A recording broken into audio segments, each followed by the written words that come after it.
आधारित है जो कई सालों से प्यासी थी और आदमियों को देखते ही उसकी गुफा गीली हो जाती थी। रानी को सबसे ज्यादा गुस्सा राजा पर आता था जो कभी उसकी प्यास नहीं बुझा पाता था। रानी की पहरेदारनियां भी ये बात अच्छी तरह जानती थीं कि राजा का लकड़ा 2 झटके मारकर ही लस्सी निकाल देता है। कुछ दिनों बाद राजा से मिलने एक जवान लड़का आता है। इस लड़के का नाम सू था और वो एक अमीर व्यापारी था। वो राजा के पास कीमती चीजें बेचने आया था। राजा को उसकी चीजें अच्छी लगी थीं। इसी बीच एक सिपाही राजा के पास आकर कहता है कि पैसा मंत्री को आने में थोड़ा समय लगेगा। वो शिकार करने गए थे और आपका संदेश पाकर वहाँ से चल पड़े हैं। उसकी बात सुनकर राजा गुस्सा हो गया, लेकिन तभी सू राजा से कहता है कि पैसा मंत्री के आने तक मैं महल में घूम फिर लेता हूँ। राजा के यहाँ कहने पर सू महल में घूमने लगा। रानी भी अपनी सेविकाओं के साथ हंसी मजाक कर रही थी। जैसे ही सू की नजर रानी पर पड़ी तो उसकी खूबसूरती देखकर वो दंग रह गया। रानी का रसीला बदन और उसके बड़े बड़े तरबूज देखकर सू के लकड़े ने बगावत कर दी थी। वाले सभी लोग जानते हैं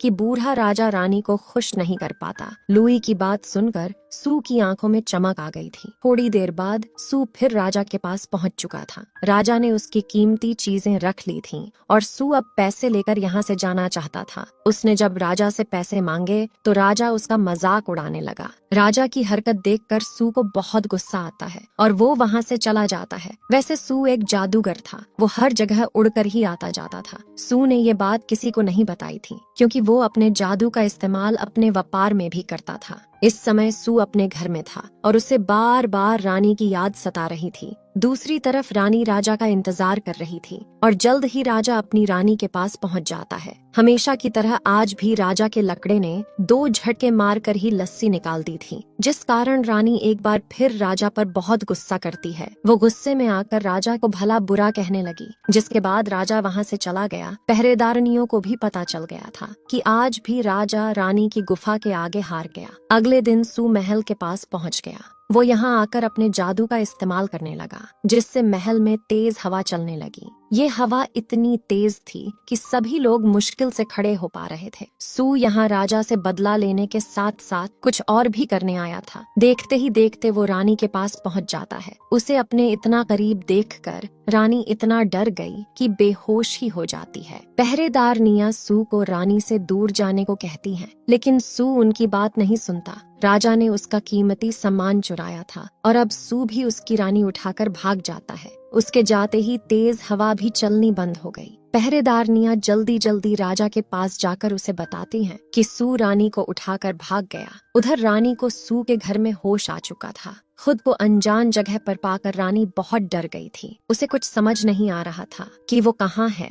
वो जैसे ही यहाँ से भागने लगती है तो सू उसके सामने आ जाता है। रानी उसे धमकी देकर कहती है कि मुझसे दूर रहो, लेकिन सू उससे कहता है कि तुम्हारी गुफा मेरे लकड़े को अपने पास बुला रही है और तुम मुझे दूर जाने को कह रही हो। इसके आगे वो कहता है कि तुम चाहकर भी यहाँ से भाग नहीं सकती। बेहतरी इसी में है कि तुम मेरे लकड़े के साथ मजे करो। उसकी बातें सुनकर रानी की प्यासी गुफा गीली हो गई, जिसके बाद वो दोनों शुरू हो जाते हैं। दूसरी तरफ राजा रानी को लेकर परेशान हो रहा था। उसने ऐलान कर दिया कि जो भी उसे सू की खबर देगा उससे वो मोटा इनाम देगा। राजा के दिमाग में यही बात चल रही थी कि पता नहीं मेरी रानी किस हाल में होगी। मगर रानी तो सू का लकड़ा लेकर काफी खुश थी। वो सू से कहती है कि मुझे ऐसा ही दमदार लकड़ा चाहिए था जैसा तुम्हारे पास है। सू का लकड़ा लेकर रानी को उससे प्यार हो गया था। रात होते होते भी जब राजा को अपनी रानी की कोई खबर नहीं मिलती तो वो और भी परेशान हो जाता है। उसकी परेशानी देखकर लुई उसके पास आकर कहने लगा